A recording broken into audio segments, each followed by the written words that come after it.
किसान साथियों राम राम। आशा और उम्मीद करता हूं कि आप सब ठीक ठाक। साथियों, आज हम चर्चा करने जा रहे हैं सरसों के भाव के ऊपर। मैं संपूर्ण जानकारी सरसों के बारे में आपको बताने जा रहा हूं कि पिछले हफ्ते क्या सुनरियो निकल के आया और आगे अगले हफ्ते क्या सुनरियो निकल के आने जा रहा है।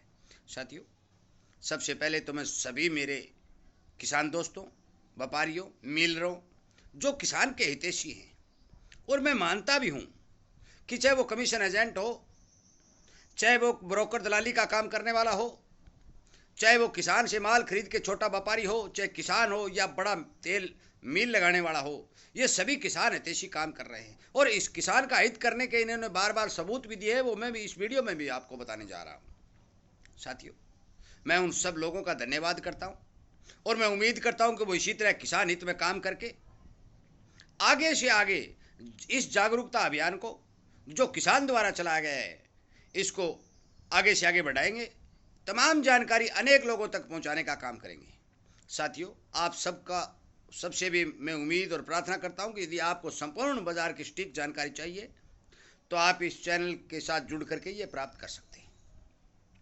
मैं आपको बता देना चाहता हूं कि सरसों के अंदर जो मौके पर सिस्टम दिखाई दे रहा है, उस सिस्टम के आधार पर जो मैंने पहले बोला था कि भाव स्टेबल हो सकते हैं। साथियों, इन स्टेबल होने का सबसे बड़ा कारण कि जो बाजार के अंदर पिछले दिनों सरसों के भाव बने, इसे तेजी नहीं बोली गई। ठीक है, सोशल मीडिया के ऊपर ग्रुपों के अंदर तेजी तेजी बॉटम बनाया गया, परंतु तेजी नहीं थी। ये तेजी दिखाई दे रही थी। क्यों दिखाई दे रही थी कि 22 और 23 के अंदर सरसों के अंदर बेहद मंदा चला और उस मंदे के तहत भरतपुर आदि के मील वालों को, बेचारों को कोई मुनाफा नहीं हुआ। तेल की पढ़ाई करने वाली, कच्ची घानी वाली चरखियों को बंद करना पड़ा। बहुत से लोगों के रोजगार चले गए। परंतु 24 और 25 के अंदर जब ठीक ठाक इसके भाव बाजार में बने तो सारों ने अपना काम शुरू किया और ठीक ठाक काम चलने लगा। इसके भाव ठीक दिखाई देने लगे। साथियों, 3 लाख बैग से आमदनी पिछले 15 दिन में शुरू हुई और 4 लाख 5, 7, 10 हजार अनुमानित तौर पर, एक एक कट्टा नहीं गिना जाए, पर जाकर रुक गई। उस समय सरसों के भाव में करेक्शन देखा गया। ये करेक्शन क्यों आया? ये करेक्शन आने का सबसे बड़ा कारण स्टोरियों ने अपना मुनाफा वसूल करना और किसान द्वारा बाजार के अंदर ठीक ठाक आमदनी पहुंचाना, ये सब कारण निकल के सामने आए, जिसके कारण इसमें 100 और 200 रुपए का करेक्शन दिखाई देने लगा। साथियों, मैं आपको बता देना चाहता हूं कि 2-3 दिन पहले 24 और 25 तारीख को तमाम देश की सारी तेल मिल मालिकों ने, जो तेल उद्योग पर काम करते हैं, उन्होंने एक दिल्ली में मीटिंग करके सरकार को क्लियरिटी जताया है। और मैं एक वीडियो में आपको बता भी चुका हूं भी, तमिलनाडु आदि के तेल उद्योग के संगठनों ने सरकार को क्लियरिटी लेटर लिखा है कि आप नेपाल के रास्ते आने वाले पाम ऑयल, मलेशिया द्वारा पाम ऑयल और अमेरिका द्वारा सोयाबीन आदि, इन सभी देशों ने जो लगातार प्रयास कर रहे हैं कि भारत के अंदर हमारा तेल पहुंचा दिया जाए, ये फ्री ड्यूटी भेज करके, सबसे कम ड्यूटी पर भेज करके खाद्य तेलों के भाव को दबा करके भारत के किसान को और भारत के तेल उद्योग को लगातार नुकसान पहुंचाया जा रहा है। और उन्होंने सरकार को यह बात कही है कि आप इस पर विचार करिए और आप अपनी नीतियों में बदलाव करिए। साथियों, ये बात मैं पहले भी कह चुका हूं कि जब तक सरकार किसी भी उद्योग को बचाने के लिए, अपने देश के किसानों को बचाने के लिए काम नहीं करेगी, तब तक नहीं तो उद्योग उज्जवल हो सकते और न ही किसान उज्जवल हो सकता। साथियों, सरकार ने 2030 तक देश को खाद्य तेलों के मामले में आत्मनिर्भर बनाने की जो योजना शुरू की है, अभी धरातल पर वो कहीं दिखाई नहीं दे रही है, क्योंकि लगातार घटती हुई आमदनी और कम भाव मिलने के चलते किसान लगातार तिलहन फसलों से मुंह मोड़ता जा रहा है। सरकार को इस बात का पता चल चुका है कि पिछले दिनों जो सरसों की आमदनी बिजाई घटी, और उसके हिसाब से जो सरकार ने 100 लाख टन से ऊपर का अनुमान सरसों का माना था, वो सरासर झूठ था। और मैं आपको बता देना चाहता हूं कि क्लियरिटी जिन विशेषज्ञों ने मेरे पास रिपोर्ट भेजी है, सरसों का उत्पादन 80 और 85 लाख पर लगा सिमटता दिखाई दे रहा है। और इस कम उत्पादन के चलते लगातार सरसों के भाव में 150 की तेजी बनती हुई दिखाई दे रही थी। परंतु साथियों, ये तेजी कंटिन्यू चलती नहीं है, क्योंकि यदि 200 रुपए रोज उठती है तो ये 20,000 पहुंच जाती है। परंतु कहीं कोई ब्रेकअप लेना, ये बाजार की ऑटोमेटिकली सिचुएशन होती है कि बाजार एक बार रुकता जरूर है, मुनाफा वसूली जरूर आती है। ये भी मैं आपको बता चुका था कि सरकार काम दाम दंड सब ये अपनाएगी। सरकार के मंत्रियों ने अपनी सरसों बाजार में बेचने के लिए अधिकारियों को प्रारूप तैयार करने का आदेश दिया है, परंतु कुछ संगठनों का मानना है, कुछ अधिकारी जो सरकारी सिस्टम के साथ जुड़े उनका मानना है कि सरकार अपनी सरसों को धीरे धीरे रिलीज करे, भारी भरकम स्टॉक बाजार में न काटे।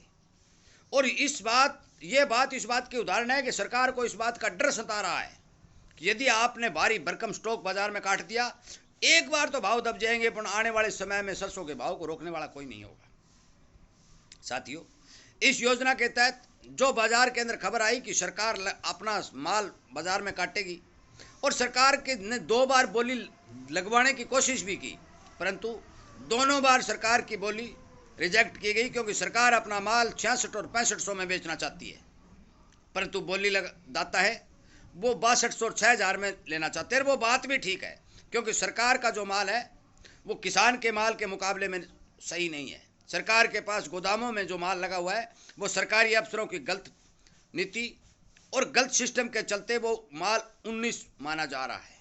तेल मिल इसी बात का हवाला देकर के ये स्पष्ट कह रहे हैं कि आपके माल का भाव 6600 के बजाय 6300-6200 ही लगेगा, जिसके तहत लगातार सरकार अपने माल की बोली करने की कोशिश कर रही है, परंतु माल रिजेक्ट होता जा रहा है। एक बात साथियों और बता दूं, पिछले साल इन दिनों बाजार के अंदर 3.25 और 3 लाख बैग की आमदनी लगातार आ रही थी।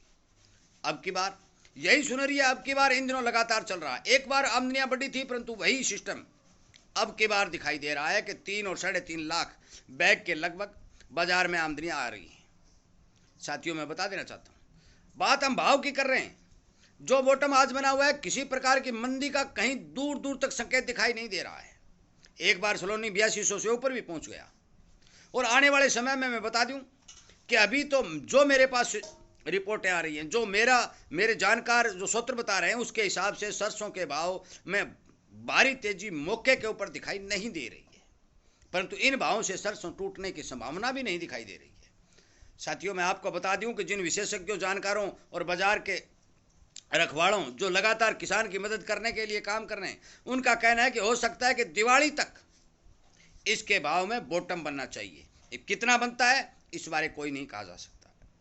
साथियों, बाजार से एक रिपोर्ट निकल के आई है कि इतनी कम फसल के चलते, और कम फसल का सबसे बड़ा कारण मैंने आपको बताया था कि सरसों की बिजाई लगभग और 35% घट चुकी है, जिसके कारण सरसों का उतारा भी कम आया और प्रोडक्शन बहुत कम निकला है। एक साथ से इतना प्रोडक्शन कम होना और कोरोना काल के बाद से सरसों तेल की डिमांड भारत में ज़्यादा निकलना, ये सबसे बड़ा कारण तेजी का दिखाई दे रहा है। और अभी मैं बता दूं कि मार्च अभी नज़दीक नहीं है। अगस्त, सितंबर, अक्टूबर, नवंबर, दिसंबर, जनवरी, फरवरी और मार्च 8 महीने साथियों बाकी। जुलाई गए, 8 महीने बहुत ज़्यादा है। लगातार सरसों की पिड़ाई हो रही है, मील वालों के पास सरसों की कमी दिखाई दे रही है। सरकार क्या कर दे, किस समय क्या फैसला ले ले, इस बारे कोई ये नहीं कह सकता कि इसके अंदर किस समय कितनी तेजी बनेगी, परंतु एक बात सुनिश्चित कर ले कि सरसों के अंदर भारी भरकम मंदे के कहीं दूर दूर से चांस नहीं है। साथियों, तमाम दुनिया के देश अपना तेल बेचने के लिए भारत के ऊपर लगातार दबाव बना रहे हैं। जैसे अर्जेंटीना ने भी अपनी ड्यूटी घटा करके सोया तेल को भारत के अंदर सस्ता करने की कोशिश की, परंतु ये सूत्रों के हवाले से खबर निकल के आ रही है कि अर्जेंटीना की इस हरकत को देखते हुए तमाम तेल उद्योगकारों का कहना है, और उन्होंने सरकार को लिखा भी है, मीटिंग में जाहिर भी किया है, सरकार पर दबाव भी बनाया है, क्योंकि ये किसान हित का फैसला है, हमें धन्यवाद भी करना चाहिए। देखते हुए सरकार ने अपने देश में ड्यूटी बढ़ाने पर भी विचार करना शुरू कर दिया है। साथियों, आगे आने वाले दिनों में यदि तेलों के ऊपर ड्यूटी बढ़ती है तो फिर सरसों के भाव को सहारा मिलेगा। मैं आपको स्पष्ट तौर पर बता देना चाहता हूँ कि मौके के ऊपर जो सुनेरिया निकल के आए हैं, देश की 50 और 55% सरसों पिड़ाई करके तेल बाजार में तेल आ चुका है। अब बाकी 50% सरसों जो मील वालों के पास है, स्टोरियों के पास है, सरकार के पास है और किसान के पास है, इन 4 भागों में बंटी हुई है। अब आप खुद व खुद अंदाजा लगा लें कि ये सरसों कितने दिन चल सकती है। और ये इतनी ज़्यादा सरसों पिड़ाई होने का सबसे बड़ा कारण जो आया है वो यह है कि 22 और 23 के अंदर जो मंदी चली और 24 के अंदर जो 6000 के भाव बने, उन भाव में सारे के सारी सरसों की पिड़ाई हुई, बाजार में तेल आया, डिमांड के बढ़ते उन सारी की खपत होकर लाइन खाली हो चुकी। और मैं ये बात बता भी चुका हूं और बार बार आपको और हमारे सारे किसान हितैषी मित्रों को भी मैं बता चुका हूं कि अब की बार सरसों की लाइन क्लियरिटी खाली है और 2025 की फसल के ऊपर पूरे देश को चलना पड़ेगा। 2025 की फसल के तेल से ही भारत के कंज्यूमर को जो है काम चलाना पड़ेगा, जिसमें कोई दो राय नहीं है। साथियों, एक बात स्पष्ट और बता दूं कि सरसों का तेल बाहर से आयात होने की बहुत ही रियर संभावना बन रही है। कनाडा जैसे देशों के अंदर ज़्यादा माल भी नहीं है और उनके पास सरप्लस तेल भी नहीं है कि वे भारत के मांग की पूर्ति कर सकें। इन बातों के साथ मैं आपको ये बता देना चाहता हूं कि बेच लें या रख लें, सरसों भाव का जो सुनेरियो मैंने आपको बताया कि आज भी मौके के ऊपर कोटा, भरतपुर आदि में 7400 7450 के भाव मौके पर दिखाई दे रहे हैं। सरसों के अंदर मंदा दूर दूर तक दिखाई नहीं दे रहा है। 150 की करेक्शन आती है तो अलग बात है। अब अपना माल अपने विवेक से बाजार के ऊपर पूर्ण नज़र रख करके बाजार में सेल करें। साथियों, इसी तरह की जानकारी अनेक किसानों तक पहुँचे। इन जानकारियों को मेरा आपसे विनय निवेदन है कि ज़्यादा से ज़्यादा लोगों तक शेयर करके उन्हें इस बारे अवगत कराने की कृपा करें और उन्हें इस बात के लिए सावधान करें कि आप अपना माल बेचते समय संपूर्ण बाजार की जानकारी लेकर के अपना माल सेल करें। साथियों, आखिर में एक बात फिर मैं आपको बता देना चाहता हूं कि अपना माल स्टोकियों के हत्थे न चढ़ने दें। यदि स्टोकियों के हत्थे चढ़ा तो मान के चलो कि आपके जिन्स का भाव दबाने के लिए वो कभी भी उस माल का प्रयोग कर सकते हैं और भाव को दबा सकते हैं। परंतु दबने का जो सिस्टम मैंने बताया कि सरसों के अंदर अब की बार 100, 200, 150 रुपये दब सकते हैं, ज़्यादा इसमें गुंजाइश दिखाई नहीं दे रही है। वीडियो सुनने के लिए, लाइक और शेयर करने के लिए आप सबका धन्यवाद करते हुए मैं इस वीडियो को विराम देता हूँ। उम्मीद करता हूँ कि ज़रूर आप इन जानकारियों के ऊपर विचार करेंगे और विचार करके अपना माल बाजार में सेल करेंगे। आपका बहुत बहुत धन्यवाद।